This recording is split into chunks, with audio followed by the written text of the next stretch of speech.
अस्सलाम वालेकुम, welcome to smart work zone. आज हम CS 402 की फ़ाइनल टर्म प्रिपरेशन कर रहे हैं सब्जेक्टिव टाइप में। मैंने ऑब्जेक्टिव की 2 वीडियोस अपलोड की हैं और अभी भी कुछ लोग कह रहे थे कि हमें जो है सब्जेक्टिव का भी प्रिपरेशन करवा दें, तो मैंने आपके लिए जो सब्जेक्टिव तैयार किए हैं और मेरे पास जो है एक करंट पेपर भी है जो बिल्कुल आज ही स्टूडेंट ने दिया है और मेरे पास वो है। उसके MCQs भी मुझे पता है किस तरह है, तो वो मैं आपको इसके अंदर जो है उसकी डिटेल भी बता दूंगी कि कौन से क्वेश्चंस आते हैं, किस तरह आते हैं। और शॉर्ट्स भी जो हैं, जो ये हमें लॉन्ग में करवाऊंगी, इसके अंदर से भी आपको क्विज़ आ जाते हैं। तो शॉर्ट भी तकरीबन इसी के अंदर से पेपर आपका कंप्लीट हो जाता है अगर आप इस चीज़ों की तैयारी कर लें। तो चलें स्टार्ट करते हैं। फर्स्ट क्वेश्चन है, what is meant by left most derivation जो है इन कॉन्टेक्स्ट CFG के अंदर लेफ्ट मोस्ट डेरिवेशन हम किसे कहते हैं। देखिए इसका आंसर इस तरह है। पहले मैं आपको डिटेल बता देती हूँ कि CFG के अंदर जो हमारे पास CFG बना होता है ना, यानी कि CFG आपको पता होगा कि हमारे पास जो है इस तरह होता है।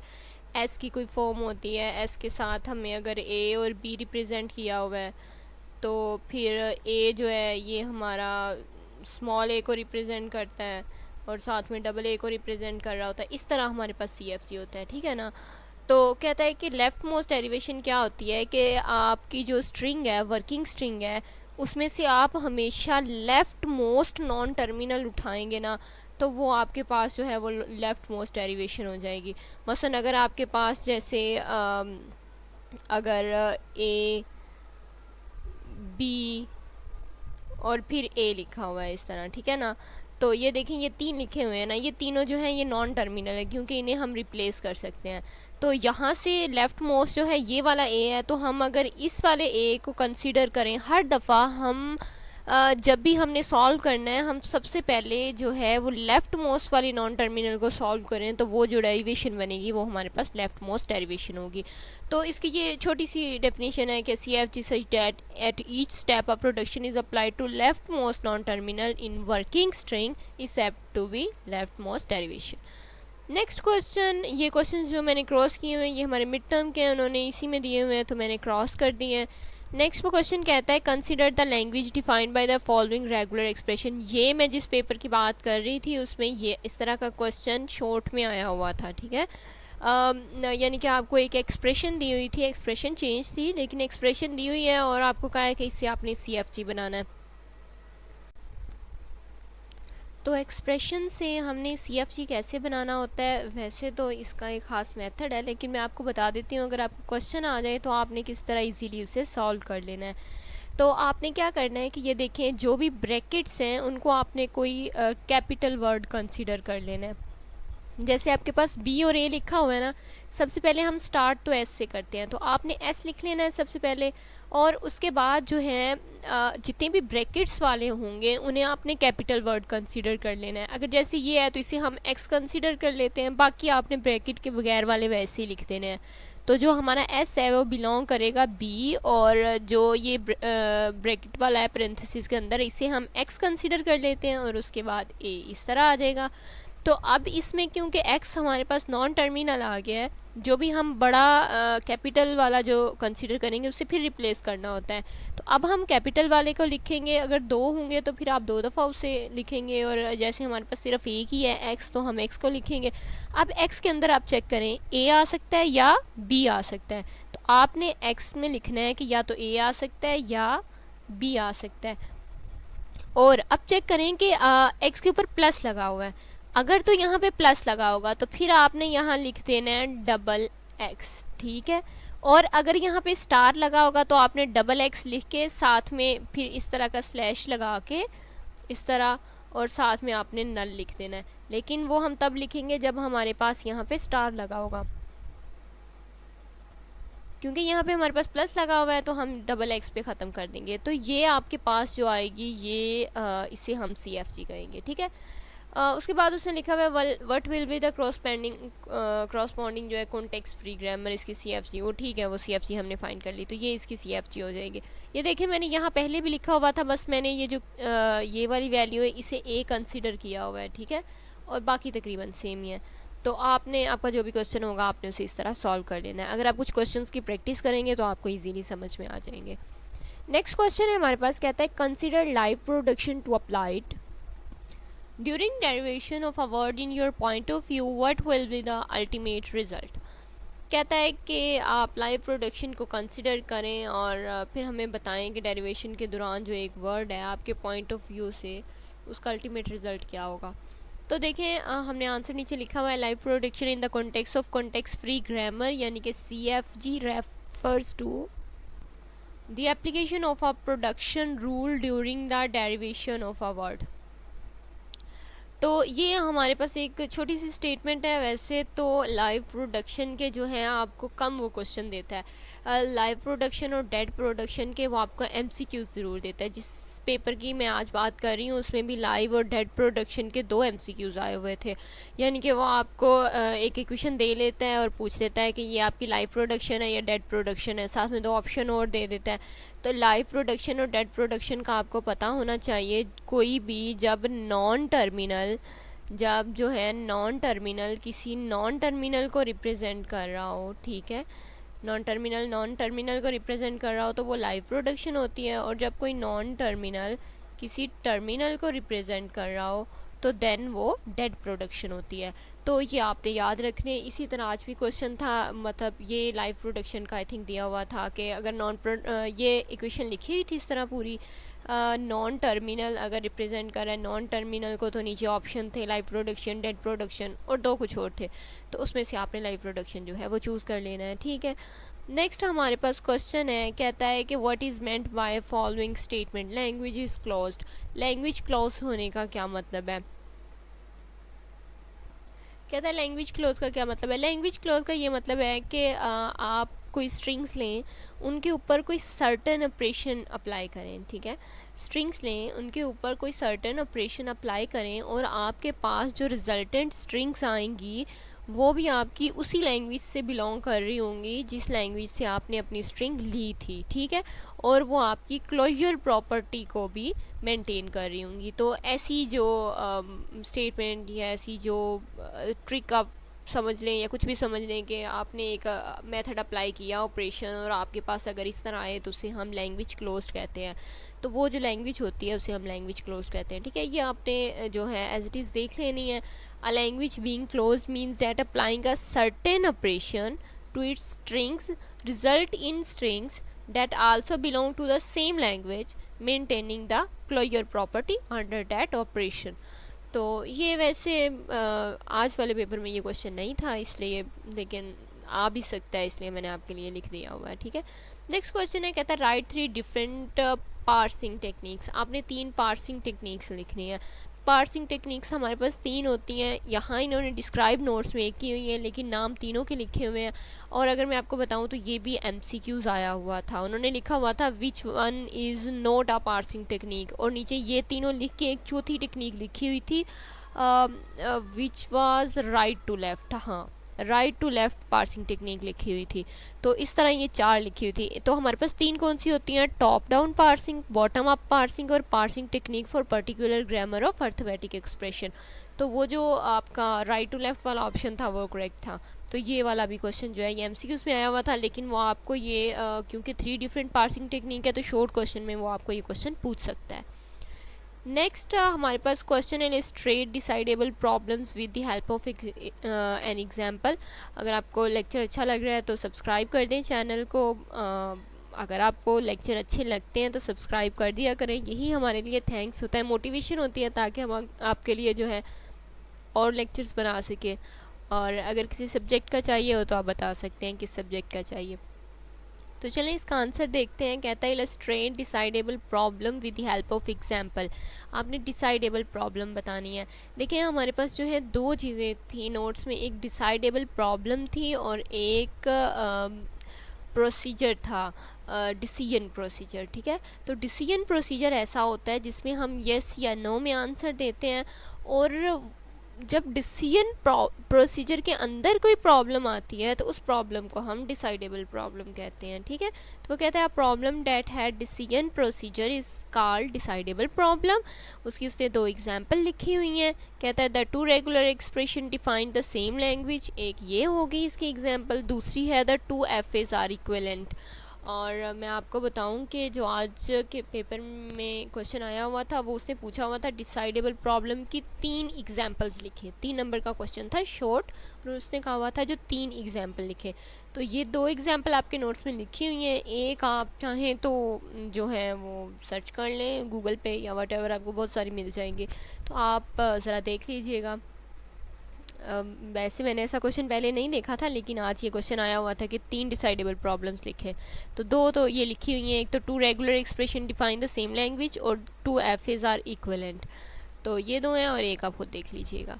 नेक्स्ट हमारे पास क्वेश्चन है, कहता है कंसिडर द मोरे मशीन। ये इस तरह का क्वेश्चन जो है वो हमें लॉन्ग में आया हुआ था। मोरे मशीन का ये हमें प्रोजेक्ट जो है वो दिया हुआ है और कहता है इसे आपने मेले मशीन में कन्वर्ट करना है। तो क्वेश्चन आपको मोरे मशीन बनाई हो सकती है, मेले बनाने का आ सकता है, या मेले मशीन बनाई सकती है, मोरे मशीन बनाने का आ सकता है। तो आज का क्वेश्चन था वो तकरीबन सेम ही था, इसी तरह था, consider the following Moore machine को आपने कंसिडर करना था और मेले मशीन इसकी बनानी थी। डायग्राम थोड़ी सी चेंज थी लेकिन करना आपने इसी तरह था। तो अब ये है कि ये मैं आपको बता सकती हूँ ये हमने किस तरह करना है। आपने क्या करना है कि ये जो सर्कल्स हैं, जब आपने मोरे से मेले की तरफ जाना है तो आपने ये circle as it is draw कर लेने हैं,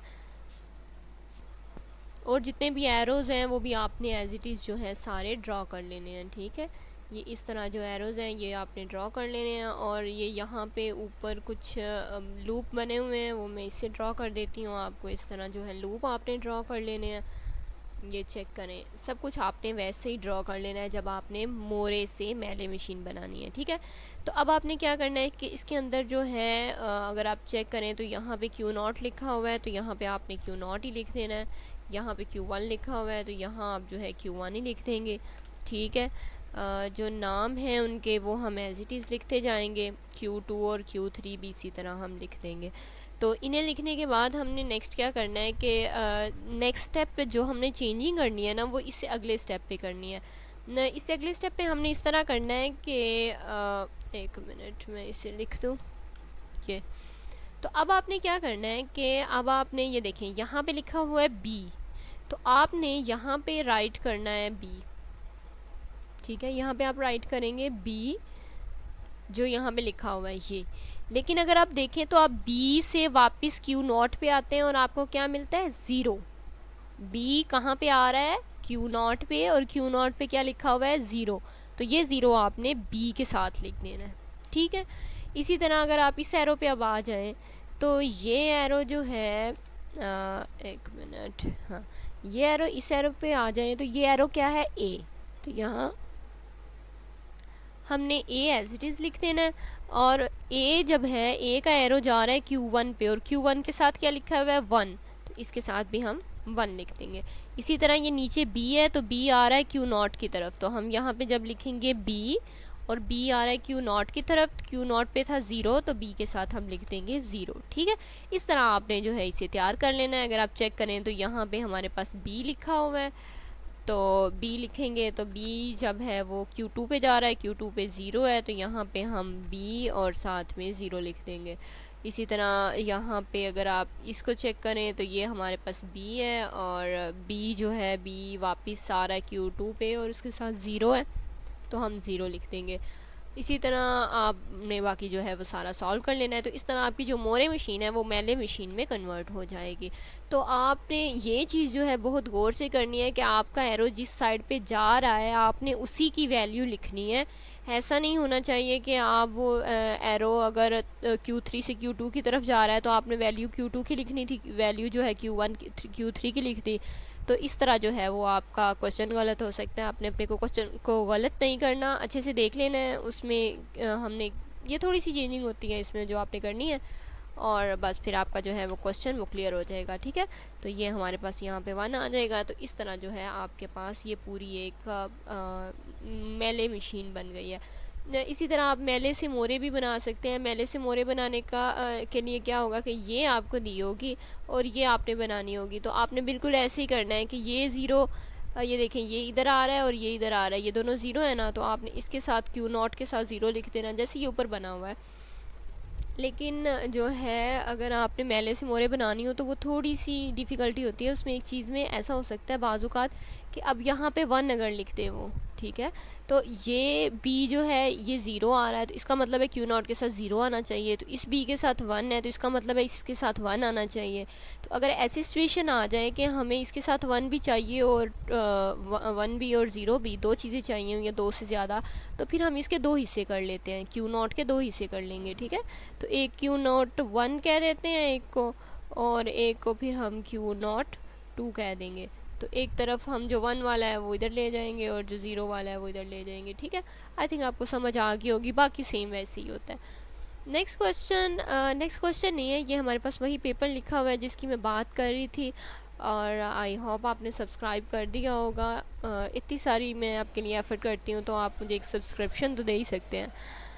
तो चलें पेपर देख लेते हैं। पेपर हमारे पास क्या है कि सबसे पहले जो है ऑलमोस्ट ऑल क्विज़ जो थे वो एमसीक्यूज़ से आते हैं। तो अगर आप मेरी दो फाइल्स जो मैंने दो अपलोड की हुई हैं वो दोनों कर लें और उसके सारे कॉन्सेप्ट अगर जहन में रख लें, तो ऑलमोस्ट आप जो है अपना 80% पेपर जो है वो कवर अप कर सकते हैं, ठीक है। तो आपने वो ज़रूर देख लेनी है, और जितना हो सके अपनी फ़ाइल्स पे फोकस करें, और इनसे बहुत सारा पेपर आता है। अगर आपने लेक्चर्स नहीं भी लिए तो भी आप एफ़र्ट करें तो अच्छा पेपर दे सकते हैं। तो ये हमारे पास शॉर्ट क्वेश्चन है। अगर आप शॉर्ट क्वेश्चन देखें तो सबसे पहले डायग्राम बनी हुई थी, उससे आपने CFG लिखना था, ये मैंने अभी आपको ऊपर बताया था कैसे करना है। उसके बाद पैलिंड्रोम की स्ट्रिंग्स लिखनी थी। पैलिंड्रोम कौन सी लैंग्वेज होती है? पैलिंड्रोम ऐसी लैंग्वेज होती है जिससे हम जिस साइड से भी पढ़ें वो सेम पढ़ी जाए। जैसे हम अगर हम A ये एक स्ट्रिंग लिखते हैं, तो जब हम इसे इधर से इधर को पढ़ें या राइट टू लेफ़्ट पढ़ें या लेफ़्ट टू राइट पढ़ें, तो ये A ही पढ़ा जाएगा। तो ऐसी स्ट्रिंग जो दोनों साइडों से सेम पढ़ी जाए उसे पैलिंड्रोम स्ट्रिंग कहते हैं। और आपने 3 पैलिंड्रोम स्ट्रिंग लिखनी थी और वो 3 नंबर का क्वेश्चन था बस। तो अगर आपको पता हो पैलिंड्रोम स्ट्रिंग कौन सी होती है तो आप इजीली लिख सकते हैं, ठीक है। एक क्वेश्चन था कि CFG से आपने CNF बनाना था। तो CFG से CNF बनाने के लिए हमारे पास दो रूल्स होते हैं कि आपके जो नॉन टर्मिनल हैं वो या तो जो भी आपका नॉन टर्मिनल है वो या तो दो नॉन टर्मिनल को रिप्रेजेंट कर रहा हो या फिर सिर्फ एक टर्मिनल को रिप्रेजेंट कर रहा हो। तो आपने जो CFG है उसे CNF में कन्वर्ट करने के लिए ये दो रूल फॉलो करने होते हैं और वो आपका क्लियर हो जाता है, ठीक है। नेक्स्ट हमारे पास क्वेश्चन था कि आपने प्रेफ क्यू इन आर फाइंड करना था। तो ये जो प्रेफ है ये आपने कैसे फाइंड करनी होती है ये मैं आपको दिखा देती हूँ। अगर आप यहाँ पे आएँ तो ये देखें, ये इस तरह क्यू और आर की वैल्यूज़ दी हुई थी, और आई थिंक वैल्यूज़ डिफरेंट दी हुई थी, लेकिन इस तरह क्यू और आर की वैल्यूज़ दी हुई थी और आपने प्रेफ क्यू इन आर जो है वो फाइंड करना था। तो इसको फाइंड करने के लिए हम क्या करते हैं, मैं आपको थोड़ा जूम करके दिखा देती हूँ इसे सॉल्व करके कि हमने इसे किस तरह सॉल्व करना है। तो हमने यूँ करना है कि ये देखें, सबसे पहले आपने देखना है यहाँ पे क्या है, डबल ए। तो यहाँ देखिए किसी के एंड पे डबल ए है तो इसके एंड पे डबल ए है, इसे आपने हाईलाइट कर लेना है। फिर आपने चेक करना है यहाँ पे क्या है, AB triple A double B. किसी के एंड पे है AB triple A double B, नहीं है। फिर आपने अगले पे आ जाना है, आपने चेक करना है डबल बी और ये 1 2 3 4 5 ए, डबल बी और 5 ए हैं कहीं पे। तो अगर आप चेक करें तो यहाँ पे हैं डबल बी और 5 ए यहाँ पे हैं, तो इन्हें आपने अंडरलाइन कर लेना है। उसके बाद आपने चेक करना है कि ये आपके जो हैं, तो ये इतने सारे बी यहाँ कहीं भी नहीं है। लेकिन अगर आप चेक करें एक चीज़ हमने मिस कर दी, ये जो डबल ए है इसके एंड पे भी है, तो इसे भी आपने हाईलाइट कर लेना है, ठीक है। अब आपने इस वाली को इग्नोर कर देना है। तो अब आपने आर पे आ जाना है। अब आपने जो अंडरलाइन की हैं उसकी वैल्यूज़ उठानी है। तो उसकी वैल्यूज़ जब आप उठाएंगे तो ये देखें ये पूरा अंडरलाइन है, तो बाकी क्या बचा है, बी। तो ये बी आपने लिख देना है। इसके बाद ये अंडरलाइन है तो यहाँ बचा है ट्रिपल बी ए, तो ये ट्रिपल बी ए आपने लिख देना है। और यहाँ आपको याद होगा हमने ये डबल ए अंडरलाइन किया था, तो बाकी जो आपके पास बचा है ट्रिपल ए और ट्रिपल बी वो भी आपने लिख देना है। तो ये आपके पास जो आएगा ये प्रेफ क्यू इन आर आएगा। तो अगर आपको वो वैल्यूज़ चेंज भी करके दे देता है तो आपने बिल्कुल इसी मेथड से इसे यूज़ करके प्रेफ क्यू इन आर निकाल लेना है, ठीक है। तो नेक्स्ट क्वेश्चन जो था वो हमारे पास था कि आपने रेगुलर एक्सप्रेशन से CFG फाइंड करना था। वो मैंने आपको ऊपर दिखाया था कि वो रेगुलर एक्सप्रेशन लिखी हुई थी एक, और डिफरेंट वैसे लिखी होती है, वहाँ पे सेम तो नहीं थी, लेकिन कुछ भी आपको A प्लस B स्टार इस तरह करके कुछ भी दे देगा और कहेगा कि इससे आपने जो हमें CFG फाइंड करके देना है, तो वो आपने रेगुलर एक्सप्रेशन से फाइंड कर लेना है। ये भी एक क्वेश्चन था। और 3 जो है वो डिसाइडेबल प्रॉब्लम्स लिखनी थी। ये भी मैंने आपको ऊपर जो है वो बताया था कि ये क्वेश्चन आया हुआ था। नेक्स्ट हमारे पास लॉन्ग है। लॉन्ग हमने मेले से मोरी मशीन बनानी थी, ये भी मैंने आपको ऊपर बता दिया। डायग्राम से हमने CTG बनाना था और फिर नल प्रोडक्शन को रिमूव करना था। तो डायग्राम से CTG कैसे बनाते हैं ये मैंने आपको ऊपर अभी बताया है। CFG सॉरी, ये CTG नहीं है, CFG कैसे बनाते हैं ये मैंने अभी आपको ऊपर बताया था। और उसके बाद नल प्रोडक्शन रिमूव करनी है। तो जब आप CFG बना लें तो अगर उसमें कोई नल प्रोडक्शन हो तो बाद में आपने नेक्स्ट स्टेप में वो नल प्रोडक्शन रिमूव कर देनी है बस, और इसमें कुछ नहीं है। नेक्स्ट है PDA बनाना था। PDA क्या चीज़ होती है ये आपको पता होगा कि मैं आपको नोट से दिखा देती हूँ। PDA हमारे पास एक तरह की डायग्राम होती है जो हमने बनानी होती है। और ये जो है हमारे पास मैं आपको दिखाती हूँ यहाँ पे इस तरह की डायग्राम्स होती हैं। ये हमारे पास PDA जो है तो वो उन्होंने दिया हुआ था, आपने PDA बनाना है। ऐसे एक एक्सप्रेशन दे दी हुई थी, ये एक्सप्रेशन है और इससे आपने हमें PDA बना के दे देना है। तो इस तरह आपने PDA बनाना था, ठीक है। नेक्स्ट जो है हमारे पास वो था कि FA का CFG बनाना था, ठीक है। आपने क्या करना था, FA का CFG बनाना था। तो आपको एक FA दे दिया और उससे आपने CFG बनाना है। ये भी बिल्कुल वैसे है कि एक डायग्राम दे देगा आपको और कहेगा कि CFG बना दे। तो ये पेपर था, ये भी आपने अच्छे से देख लेना। इसी तरह ये नीचे एक TM दी हुई है उन्होंने, और अगर आपको ये आ जाती है डायग्राम तो इसके एज इट इज़ ये वाली जो इक्वेशन है या ये वाली स्टेटमेंट है ये आपकी बुक में लिखी हुई है। तो आपने क्या करना है कि एक मिनट में आपको दिखाती हूँ। यहाँ पे एक कोई भी आपने वो लिख देनी है स्ट्रिंग, और इसके मुताबिक और उस स्ट्रिंग के मुताबिक जो है आपने नीचे ये स्टेटमेंट लिख देनी है, ठीक है। ये देखें, अगर ये आपके पास अगर ये वाली दी हुई है ना, तो ये नीचे उसने हमारे पास लिखी हुई है स्टेटमेंट, ये देखें। तो आपने कोई भी ऐसी स्ट्रिंग लिख देनी है जिसमें पहले A हूँ, फिर B हूँ, फिर A हूँ, जितने A उतने B और फिर उतने ही A, ठीक है। तो ये आपने स्ट्रिंग इस तरह लिख देनी है और बाद में बाकी ये वाली स्टेटमेंट लिखी तो आपने AN BN AN लिख देना है बस, और इस पर कुछ नहीं करना। नेक्स्ट हमारे पास क्वेश्चन है शॉम्स के नॉर्मल फॉर्म आपने बनानी है। CFG से ये शॉर्ट क्वेश्चन आया हुआ था, ये मैंने आपको ऊपर भी बताया था कि इसके लिए आपने 2 रूल फॉलो करने होते हैं। आपने जितनी भी ये नॉन टर्मिनल है ना जिन्हें रिप्लेस कर सकते हैं, या तो एक नॉन टर्मिनल एक टर्मिनल को रिप्रेजेंट कर रहा हो या फिर एक नॉन टर्मिनल 2 नॉन टर्मिनल को रिप्रेजेंट कर रहा हो। तो ये देखें यहाँ पे ये 3 नॉन टर्मिनल को रिप्रेजेंट कर रहा था। यहाँ पे ये देखें ये BA 3 नॉन टर्मिनल थे तो इन्हें हमने लैदा कर दिया, BA को लैदा कर दिया, AB को लैदा कर दिया, और बाकी जो है ये हमारे पास था उसने क्या था, एक टर्मिनल या 2 नॉन टर्मिनल, तो ये नहीं आएगा फिर, ठीक है। और इसी तरह ये जो है ये 2 टर्मिनल्स को रिप्रेजेंट कर रहा है तो इसे हम एक टर्मिनल लिख देंगे, ठीक है। तो इस तरह आपने जो है इसे सॉल्व कर देना है, तो आप CFG से CNF बना सकते हैं। नेक्स्ट हमारे पास जो क्वेश्चन है वो कहता है कि इसकी आपने अल्टरनेटिव फॉर्म लिखनी है। तो इसकी अल्टरनेटिव फॉर्म बिल्कुल यही है। आप क्या करेंगे कि ये बता रहा है कि S जो है वो AS को रिप्रेजेंट कर रहा है, S BS को रिप्रेजेंट कर रहा है, S नल को रिप्रेजेंट कर रहा है। तो आपने एक दफ़ा S लिख के तो ये लिखना है, लाइन लगा के ये लिख देना है, और फिर लाइन लगा के ये लिख देना, तो आपकी ये कंप्लीट हो जाएगी। नेक्स्ट क्वेश्चन है हमारे पास, कहता है what is uses of push down automata in computing. Push down automata क्या होता है? एक्चुअली ये क्वेश्चन जो है आपसे कंप्यूटिंग के बारे में पूछा जा रहा है। पुश डाउन ऑटोमेटा कंप्यूटिंग में क्या होता है? तो ये पुश डाउन स्टैक की बात कर रहा है। पुश डाउन स्टैक एक ऐसी प्लेस होती है जहाँ पे हम लेटर्स को डालते जाते हैं जब तक कि उसकी जब हमने उसे निकालना होता है तो हम सबसे ऊपर वाले को बाहर निकाल लेते हैं। तो push down stack is a place where the input letters can be placed until this letter are referred again, ठीक है। नेक्स्ट हमारे पास क्वेश्चन है what is meant by row language. Row language क्या होती है? ये एक ऐसी लैंग्वेज होती है जहाँ पे हम वर्ड्स की जगह पे रोज़ के नाम लिखते हैं। ये देखें जैसे ये है, यहाँ पे ये समिशन इक्वल आता है क्योंकि वो लिखा नहीं जा सकता था तो मैंने नहीं लिखा। हम लिखते हैं language of letters mission is equal to row 1 row 2 row 3 row 2 16 इस तरह। तो consist of words that are the name of rows of any table. किसी टेबल के रोज़ के नाम लिखते हैं हम वर्ड्स की जगह पे, ठीक है, उसे हम रो लैंग्वेज कहते हैं। नेक्स्ट क्वेश्चन आपके पास कहता है कि ऐसी regular expression, write down regular expression for the language है। आपने ऐसी रेगुलर एक्सप्रेशन लिखती हैं जो जिसमें 2 ही वर्ड हों, A और B, लेकिन ना तो वो A पे एंड हो ना B पे एंड हो। तो जाहिर है अगर वो A पे एंड भी नहीं हो सकती, B पे भी नहीं हो सकती, और 2 ही उसमें जो अल्फ़ाबेट है, तो इसका मतलब है उसमें सिर्फ नल आएगा। तो आपने रेगुलर एक्सप्रेशन के आगे नल लिख देना है।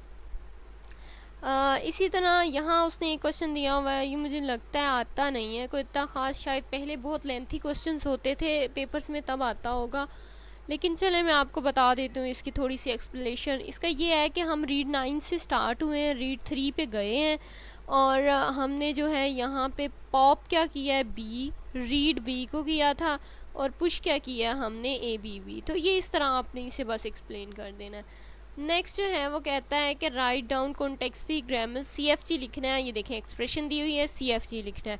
तो यही क्वेश्चन मैंने आपको इस तरह का तकरीबन ऊपर भी बताया था। आपने क्या करना है, जो ब्रैकेट वाली हैं उन्हें कैपिटल वर्ड कंसीडर कर लेना है। तो इसे हमने ए कह दिया, इसे बी कह दिया, तो ये देखें S belong to A B. और फिर आपने क्या करना है कि ए के अंदर स्मॉल ए स्मॉल बी आ सकता है, तो आपने ए को डबल ए से रिप्रेजेंट कर देना है, स्मॉल ए स्मॉल बी पे। और मैंने कहा था जहाँ स्टार होगा वहाँ आपने नल भी लगा देना है। और ये भी आप वैसे ही लिखेंगे, लेकिन यहाँ पे प्लस है तो आप नल नहीं लगाएंगे, बाकी सारा कुछ वैसे ही आ जाएगा। तो ये आप CFG बना लेंगे। ये क्वेश्चंस आते हैं, ये लॉन्ग भी आते हैं और शॉर्ट भी आते हैं, तो इन्हें आपने अच्छे से प्रैक्टिस कर लेनी है। नेक्स्ट आपके पास जो क्वेश्चन है वो ये है, कहता है कि right the CFG of even even language. Even even language का आपने CFG लिख देना है। ये आपके नोट्स में लिखा हुआ है, इसलिए वो आपको दे सकता है, इसमें कोई ऐसी बात नहीं है कि ये आपको नहीं आ सकता। नोट्स के अंदर उन्होंने इवन इवन लैंग्वेज का CFG लिखा हुआ है, तो ये आपने जो है एज इट इज़ देख लेना है। वैसे तो आप इसे समझ के भी कर सकते हैं, लेकिन ये इतना मुश्किल नहीं है। नेक्स्ट क्वेश्चन ये हमने कर लिया हुआ है, और हमारे पास जो है ये क्वेश्चन है। आई होप आपको बहुत अच्छे से समझ आ रही होगी। अगर आपको ज़रा भी हेल्प मिली है ना, तो आप प्लीज़ चैनल को सब्सक्राइब कर दीजिएगा, क्योंकि बहुत ज़रूरत है अभी सब्सक्राइबर्स की। तो मैंने जो है इसे तैयार कर दिया है। ये हमारे पास एक और क्वेश्चन है, ये भी मैं आपको बता देती हूँ, और आई होप आपकी हेल्प होती होगी हमारी वीडियो से। वीडियो देखते तो सब लोग हैं, लेकिन सब्सक्राइब कोई नहीं करता, तो आई विश कि आप कर दें। तो चलिए मैं आपको ये बता देती हूँ। ये जो है वो इसने CFG कहता है, आपने रेगुलर एक्सप्रेशन से ड्रॉ करना है, बिल्कुल वैसे ही है जो मैंने आपको ऊपर बताया था। और फिर आपने नल प्रोडक्शन जो है उसकी रिमूव कर देनी है। तो ये आपने CFG लिख लिया है ना, तो इसके बाद आपने ये वाली जो नल प्रोडक्शन है बस इन्हें रिमूव कर देना है। यानी कि ये आपने CFG एक दफ़ा लिख लिया पूरा। तो इसके बाद आपने क्या करना है कि आपने जो है ये हमारे पास जो नल प्रोडक्शंस हैं इनको बस आपने ख़त्म कर देना है, और फिर बस बाकी आपका वैसे ही सही हो जाएगा। तो ये आप ख़त्म कर देंगे दोनों, तो फिर इसे आप नीचे रीराइट कर देंगे, नीचे ये हेडिंग दे के ना, तो आपका ये क्वेश्चन हो जाएगा। तो चलें अभी तक के लिए इतना ही था। अल्लाह हाफिज़।